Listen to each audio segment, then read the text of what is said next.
सुप्रभातम आजिर पंचांग ओ अमृत वचन। सुप्रभातम अद्य दिवसस्य पंचांगम।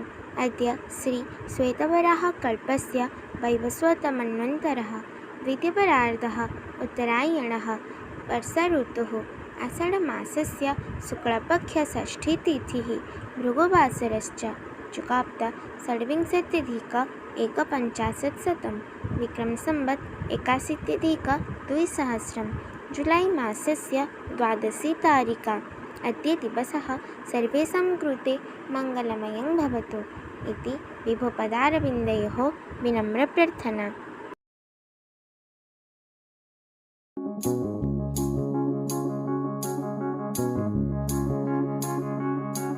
कथा और कार्य एका हेबा दरकार। सेटा एते सहज कथा नुहे। जार कथा आउ काम एक से जानिब ठीक कर्मी।